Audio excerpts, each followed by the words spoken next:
안녕하십니까, 영수 목사입니다. 오늘 함께 나눌 말씀은 요한복음 12장 31절에서 43절까지 말씀입니다.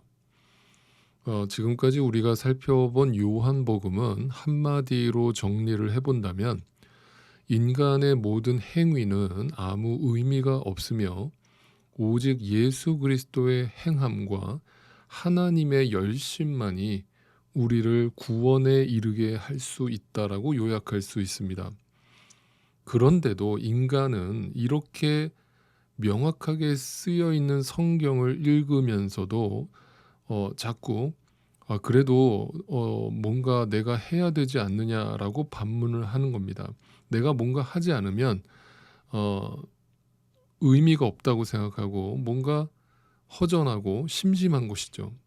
인간은 지속적으로 자신들의 가능성을 이처럼 주장하면서 또한 하나님은 반복적으로 인간들의 무력함과 무지함을 폭로하고 계시는 것입니다. 인간들은 지속적으로 자신들의 영광을 드러내고 싶어하고 하나님은 반복적으로 하나님의 영광을 십자가에서 드러내려 하시는 것입니다. 그것이 성경의 이야기입니다. 여러분 한 번만 생각해 보십시오. 정말 성경적으로 신앙생활을 하면 솔직히 인간적으로 재미가 하나도 없습니다. 뭔가 드라마틱하고 다이나믹하게 뭔가 일이 있어야 되는데 인간적으로 정말 재미가 없고 흥미도 전혀 없습니다.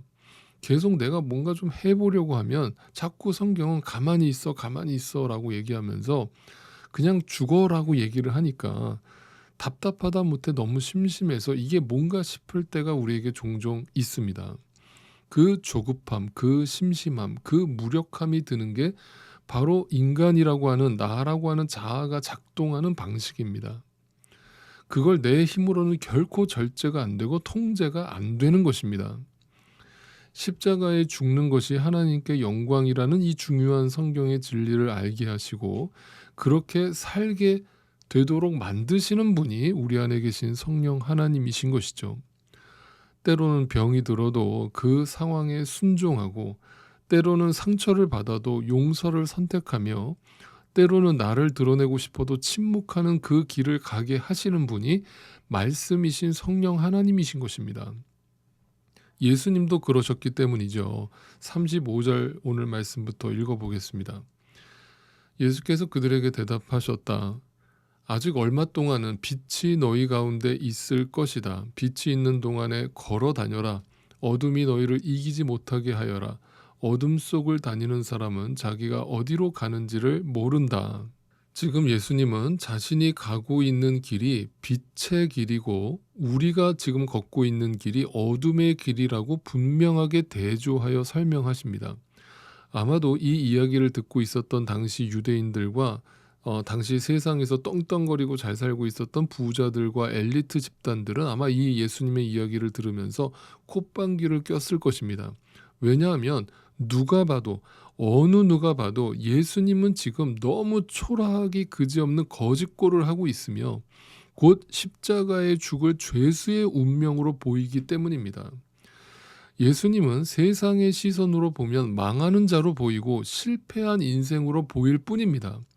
그런데 예수님은 자신이 빛이요 그 빛의 길을 너희에게 제시하고 있으니 그 빛을 따라오라고 하시는데 인간은 여전히 어둠 속에 있으면서 자신이 어디를 향해 가는지조차 전혀 모르고 있다라고 하는 사실입니다. 그리고 36절을 보시면 빛이 있는 동안에 너희는 그 빛을 믿어서 빛의 자녀가 되어라. 이 말씀을 하신 뒤에 예수께서는 그들을 떠나서 몸을 숨기십니다. 자, 여러분 예수님은 그 자체로 빛이시죠. 그러니까 여기서 예수님이 몸을 숨기셨다라고 하는 이 성경의 기록은 단지 그냥 피신하셨다라는 말이 아니라 그 하나님께서 예수라고 하는 빛을 인간 세상에서 가려놓으셨다, 숨겨놓으셨다 이런 뜻이 되는 겁니다. 그러니까 빛을 믿어야 한다라고 말씀하신 그 빛이신 예수님께서 지금 우리에게 숨어버리신 것이죠. 이것을 잘 이해해 보십시오. 우리 인간이 그 빛을 깨닫지 못하고 어둠 속에서 방황을 하고 있다면 오히려 그 빛을 더 환하게 드러내서 우리가 그 빛을 알아보도록 해 주셔야 되는 거 아닙니까? 그런데 하나님은 일부러 그 빛이신 예수님을 우리 가운데 숨겨버리신 것입니다. 자, 그렇다면 도대체 이게 무슨 뜻일까요? 왜 그렇게 하셨을까요? 다음 구절부터 그것을 설명합니다. 예수께서 그렇게 많은 표징을 그들 앞에 행하셨으나, 표징, 표적입니다. 사인입니다. 어딘가를 가리키셨습니다. 그런데도 그들은 그 가리킨 곳을 보지 않더라는 거죠. 그들은 예수를 믿지 아니하였다. 38절, 그리하여 예언자 이사야가 한 말이 이루어졌다. 주님, 우리가 전한 것을 누가 믿었으며 주님의 팔이 누구에게 나타났습니까? 39절, 그들이 믿을 수 없었던 까닭을 이사야가 또 이렇게 말하였다.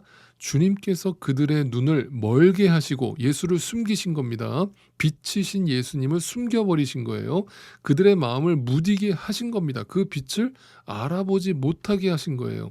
그것은 그들이 눈이 있어도 보지 못하게 하고 마음으로 깨달아서 돌아서지 못하게 하여 나에게 고침을 받지 못하게 하려는 것입니다. 자, 빛을 보고 믿으라라고 해놓고서 그 빛을 보지 못하도록 숨겨버리신 겁니다. 자, 그러니까 지금 이게 무슨 말인가 한번 정리를 해본다면, 우리 보고 믿으라고 해놓고는 믿지 못하게 하셨다라는 말인 건데, 자, 이해하기가 쉽지 않죠. 자, 좀 잘 이해를 해보시기를 바랍니다. 이거 아주 중요한 것인데요. 우리가 지금 아침 묵상이지만, 네, 잘 이해하고 넘어가실 수 있기를 바랍니다. 제가 간단하게 쉽게 정리해드리죠. 왜 우리에게 하나님께서 구약의 시대를 먼저 주셨는가? 라고 하는 질문과 똑같은 겁니다. 왜 신약 시대 복음과 은혜가 먼저 주어지지 않고 구약 시대 율법이 먼저 우리에게 주어졌는가? 그것은 율법으로 우리가 결코 하나님의 뜻에 순종할 수 없는 어둠이라는 사실을 밝히 드러내시기 위함이라고 말씀드렸죠. 봐라, 이것이 너희의 실체다. 봐라, 너희 옛 아담들아. 너희가 하는 모든 행각과 생각이, 행동과 생각이, 너희가 하는 그 열심이 과연 하나님의 뜻을 알고 하는 행동이냐? 너희가 과연 너희 스스로의 힘으로 하나님께 나아올 수 있느냐라고 질문하고 계신 거예요. 그래서 눈을 가려 놓으시고는 죄 가운데 허덕이면서 허무한 세월을 살게 내버려 두시는 겁니다. 네, 아버지의 깊고 넓은 그 사랑은 탕자가 되어야만 알 수 있기 때문이에요. 그래서 아버지의 사랑은 그 탕자의 어둠의 시간, 방황의 시간을 허용하고 있고 허락하고 있는 겁니다. 그런데 우리 죄된 인간은 그 아버지의 뜻을 한 번도 거스른 적이 없다면서 자신의 의를 드러내는 그 장남처럼 살고 있는 것입니다. 그 장남으로 살아서는 아버지의 사랑을 결코 알 수 없는 것입니다. 그러니까 여러분, 제발 이 땅에서 상처받지 않게 해주세요. 고난당하지 않게 해주세요. 실패하지 않게 해주세요. 라고 하는 기도는 진짜 크리스찬이 드려야 할 기도가 아닌 거예요. 네. 여러분, 우리의 기도는 결국 하나님 이 땅에서 나에게 허락하신 이 고난의 시간, 광야의 시간을 통해서 아버지 하나님의 뜻, 아버지 하나님의 사랑을 깊이 알 수 있도록 나를 이끌어 주세요가 우리의 기도가 돼야 되는 거예요. 그런데 우리 인간은 이 땅에서 윤리와 도덕과 양심으로 만들어낸 거짓 자아가 만들어낸 가짜 하나님을 만들어 놓고는 그 가짜 하나님께 열심을 다하고 있는 거예요. 이 땅에서 실패하고 무너지고 죄짓고 상처받으면서 나의 옛 아담 본성이 얼마나 어두운가를 보지 못하고, 그걸 보라고 하나님께서 그 시간을 주신 것인데 그것을 보지는 못하면서 여전히 나에게 빛이 있다라고 착각을 하고 있는 겁니다. 자, 그러자 성경은 또다시 우리의 가짜 믿음을 폭로합니다. 42절입니다. 지도자 가운데서도 예수를 믿는 사람이 많이 생겼으나, 자, 성경에서 많이 믿었다라는 단어가 나오면 일단 의심하라고 그랬습니다. 그들은 진짜 예수님을 봤기 때문일까? 정말 십자가의 의미를 알고 믿는 것일까? 그렇지 않다는 거예요. 그 이유가 뭡니까? 계속 보세요. 그들은 바리새파 사람들 때문에 믿는다는 사실을 드러내지 못했다. 숨고 있었다. 숨겼다. 그것은 그들이 회당에서 쫓겨날까 봐 두려워했기 때문이다. 43절 그들은 하나님의 영광보다는 사람의 영광을 더 사랑하였기 때문이다.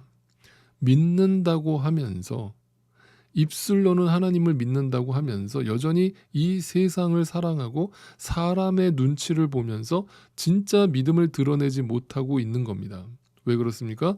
출교당할까봐, 왕따 당할까봐, 아웃사이더가 될까봐, 바보 취급 당할까봐, 이 세상에서 낙오자가 될까봐, 실패자 소리 들을까봐, 네, 하나님의 영광이 보이지 않기 때문에 여전히 사람의 영광에 머물러 있는 겁니다. 우리의 믿음 없음을 폭로하시는 겁니다. 많은 사람이 이렇게 믿고 있는 겁니다.